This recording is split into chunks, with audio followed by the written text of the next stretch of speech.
We all have our list of movies that we simply must watch during October. On my own Letterboxd list that I have of this, I wrote that it's not October until I watch certain movies. And through the years, I feel that I have perfected my October watch list lineup, so I thought I would share it. Hey there, creepy peeps.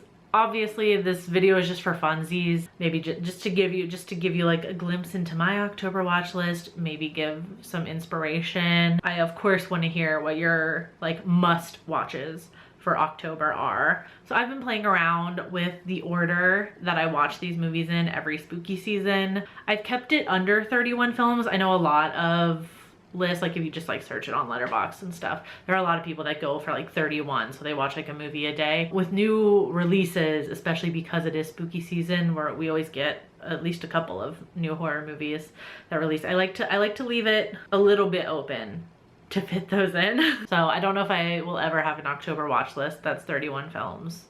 Maybe if I ever retire.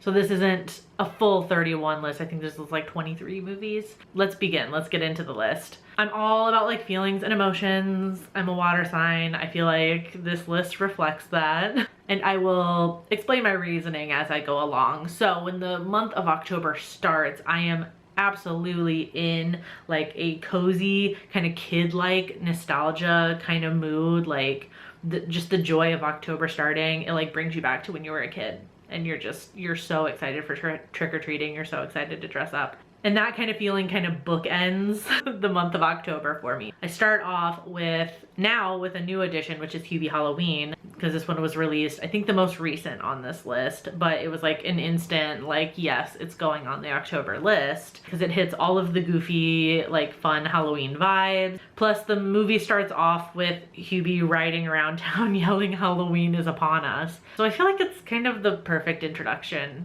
to the month of October. And then I like to watch my kind of like trio of animated kids films: Monster House, Coraline, and Paranorman. These have like the same vibe, so they're like lumped together. These three, it's like could be watched in any kind of interchangeable order because they all scratch that like nostalgic Halloween itch. Memories of trick-or-treating, getting into trouble, all that fun stuff.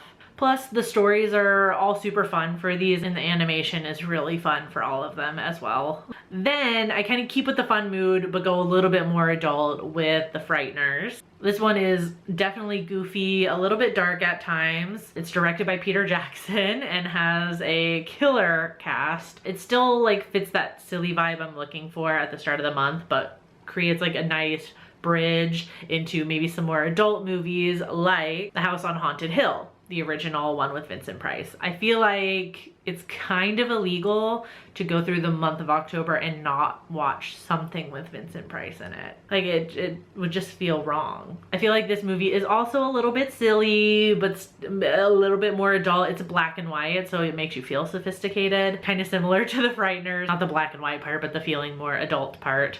This one also gets me in the spirit for like some classic horror films, which I like to watch kind of in the middle of the month as well. Next is Scary Stories to Tell in the Dark, Small Town During Halloween, What's Not to Love. And like so many of my generation, I grew up reading the original books, and they are an important part of my origins as a horror fan today, so I feel like this has to be included. Plus, the original stories were all about reading aloud. As many of you probably remember, a lot of the stories and stuff had direction for the reader to like at certain points jump out and scare the audience you're reading to, the person you're reading to. And I feel like that really reflects the spirit of Halloween. It's all about having some scares, but also having a lot of fun. And it's such a communal holiday in the way like no other holiday kind of is. It's truly a community holiday that involves the community. Like you're walking around your neighborhood, going to your neighbors' houses. So yeah. Then I drop in another classic, Night of the Living Dead. This one just screams Halloween time because it is the movie that every single like horror movie character is watching on TV in the horror movie because of that whole like copyright thing with the name, which ended up putting this film in the public domain. And sometimes during the month I want to feel like an unsuspecting horror movie character as well, so I like to put this one on. House of a Thousand Corpses is next. After all the like slightly more tame movies thus far, at this point I want something a little scarier, a little darker. And I know Rob Zombie can be hit or miss, but I really do enjoy watching this one in the month of October. It's fucking weird and it's really disturbing and it's crazy. So crazy that I immediately need a break, and then I jump into my trio of classics. Bride of Frankenstein, The Old Dark House, and The Haunting. Like the animated trio, also in interchangeable order, just end up kind of watching them together. Scratches the like classics itch for me and gives me a little respite because House of a Thousand Corpses is a lot, you know, so I like to follow it up with some queer horror classics. Then I go back to a little bit more of a scary vibe with The Conjuring. Are you seeing a pattern here? Like I'm very much like, the month is only so long. It's only ever 31 days. It's never any longer than that.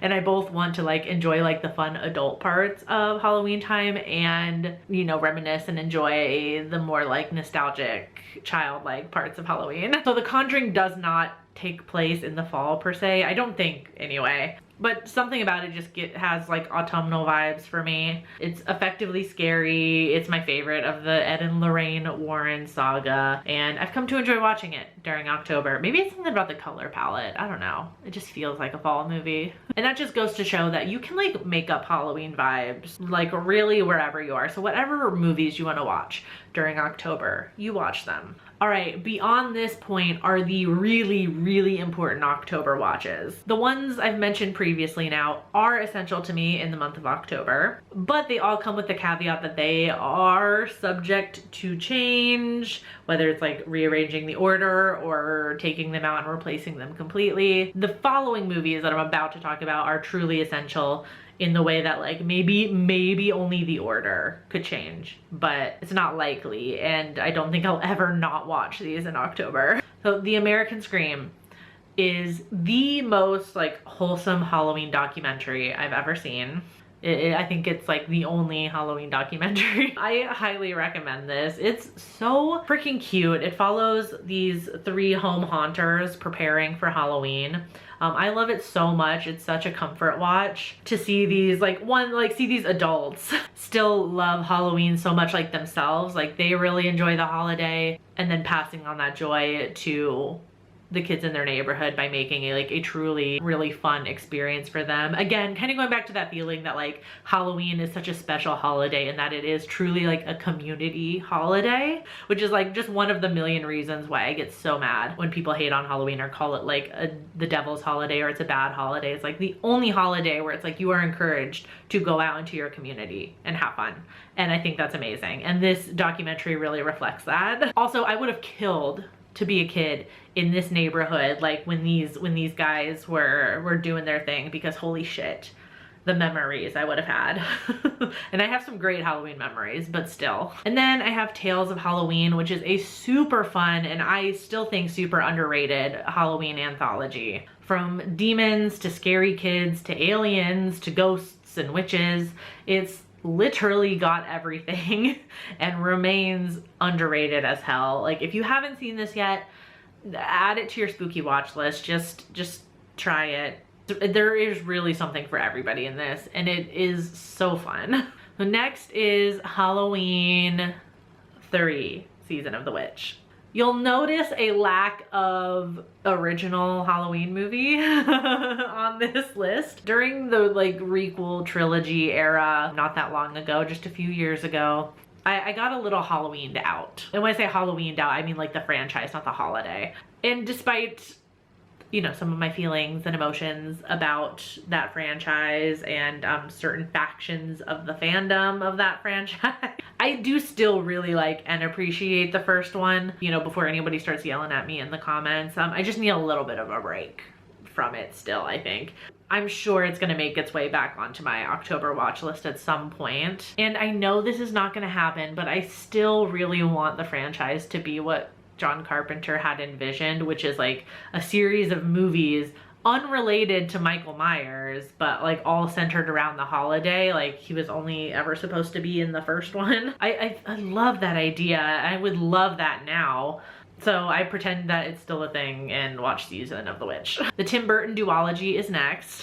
I hold the man himself at arm's length, but I fear he does know how to create a spooky vibe. Sleepy Hollow is quintessential Halloween viewing. The end of like that opening sequence with the like blood splattering on that jack-o'-lantern head, like with the thunder crashing in the background, like something happens to my body during that. Like I don't know what it is. I feel like it replenishes like the spooky spirit within me and keeps me going for the next 365 days till we come back around to October. That image alone powers my spooky spirit for the entire year. And plus like Sleepy Hollow just as a tale, like the original tale and everything, is just such a classic Halloween story. So I follow that with Beetlejuice. Again, like the opening title sequence does something to my DNA. I don't know what it is. Like I become another person entirely. I can't explain. And Beetlejuice isn't like particularly Halloween at all. Like there's no like Halloween like specific moments in there, but it was always on TV growing up during this time of year. So it's like I think a lot of people, not just me, associate Beetlejuice with Halloween. Then we have Trick or Treat, which is the best Halloween horror movie out there. Fight me. It perfectly encapsulates like all manner of like scary things that can happen on Halloween night to both like adult and children alike. It's really all inclusive. It's like not just a kid's holiday in this movie. It's got the look, it's got the scares, it's got the gore. The segments like all relate and kind of flow into one another, so it feels like a cohesive movie whilst simultaneously delivering on all of these different vibes. This is one of those movies, every time I watch it, I'm like, I have no notes. You're perfect. I love you just the way you are. Now, after all of that, I end out October with my 3 childhood essential nostalgia picks.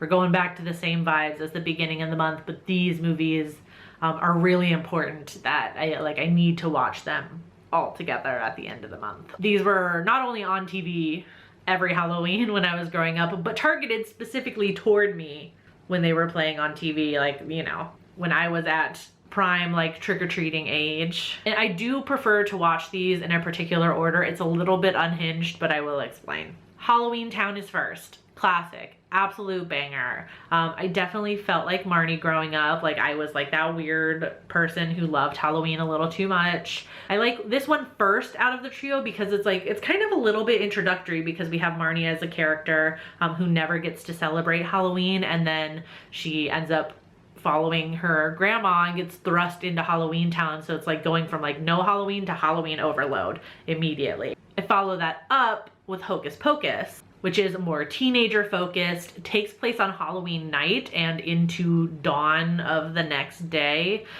versus like Halloween Town, which takes place mostly during the daytime because it's a Disney Channel original movie. Like I don't know, it just feels right to me.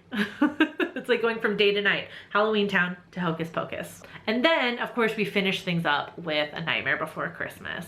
The first 2 are like people experiencing like Halloween type things, and now we're going to the source. Plus, the movie opens at the end of Halloween night. You'll see I've made like a little unhinged kind of like timeline out of this trio. I'm also firmly in the camp that this movie is appropriate both for Halloween and Christmas time. It's neither one nor the other. I will not participate in that argument because it's a fruitless one. It is both. So it's kind of like the perfect watch to like end things out, and then we go into Christmas season. It should also be noted that those last 3 I tend to watch like on Halloween to kind of make it make the most sense. So that's my perfected October watch list. It has taken 33 years to get this perfected watch list. As I said at the beginning of the video, I would love to hear like what yours is. If I don't follow you on Letterboxd or something, if you want to drop like your Letterboxd handle and if you have your list on there so I can go look at them. Let me know if you agree or disagree with any of my picks.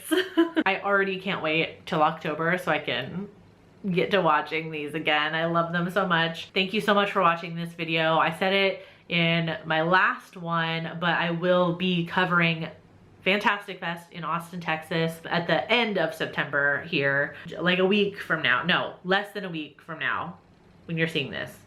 A week from now when you're seeing this. Time in my brain, it doesn't work.